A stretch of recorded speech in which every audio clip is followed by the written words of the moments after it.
G'day. Maybe you found us by accident or even intentionally. Either way, this is a series of videos that we're putting together to talk about a spiritual journey together. And just like the 12-point AA plan, we've identified some steps along the way which will give us points of reference in what is going to become our spiritual journey. If you've started trying to find some sense about Jesus and started actively seeking him, but haven't been able to make sense of it yet, stick around, see if this helps. I've been doing this looking to Jesus for a long time. Maybe I've learned a little and I'd just like to share some of it with you. The first point, you're not going to stumble across Jesus by accident. Jesus made some pretty amazing claims. As well as claiming to be the Son of God, he also said that he, that's Jesus, is the only way to God.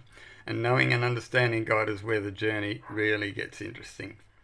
Jesus, that's God's Son, was a historical person who lived, died, and rose again after 3 days. That makes him unique among every other religion. There are many other religions where there's single, multiple gods, goddesses, but they are all dead and buried.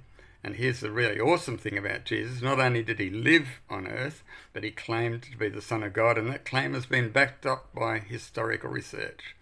In fact, it's easier to prove the truth about Jesus than to actually prove that there is no God. And that's a rabbit hole that we might go down sometime in the future. So about me, I am a keyboard musician, and at age 12 I heard some really loud singing of Christian hymns from a church near where I lived, and it wasn't even Sunday. And I was already going to another church and playing the old pump organ on Sundays. But this music I heard stirred me intensely. I was confronted by the music and spoke to my parents, and through the music it just stirred something in me, and I was led to a point where I realised that I needed a personal relationship with Jesus, the Son of God. So that was my starting point. It's been a long journey since then, a journey where I've learnt to trust that Jesus is the real deal. That's many ups and downs, and after a lifetime of work, marriage, 3 children, a financial breakdown, losing a house, multiple careers, and that's only part of it. If anyone tells you that finding Jesus means that is the end of your life problems, don't believe them.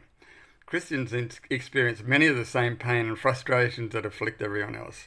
The huge difference is that in trusting Jesus, I'm not alone in the tough or the easy times. How do I communicate with him? Simple answer is prayer. Speaking to God just like I would speak to a good friend. The really exciting stuff is finding that he speaks back, generally with words of encouragement, but not always. Sometimes it's words of sorting you out. But we'll talk a bit more about that in later videos too. Jesus is not just asking you to believe in him, he asks you to trust him and allow him to give you the living skills that for me are so far removed from where I could have easily ended up. There's just no comparison. Left to myself, I could have made a huge mess of my life. But now, as I see the end of my life coming into view, I know that the decision I made all those years ago was the smartest and best decision I could have ever made.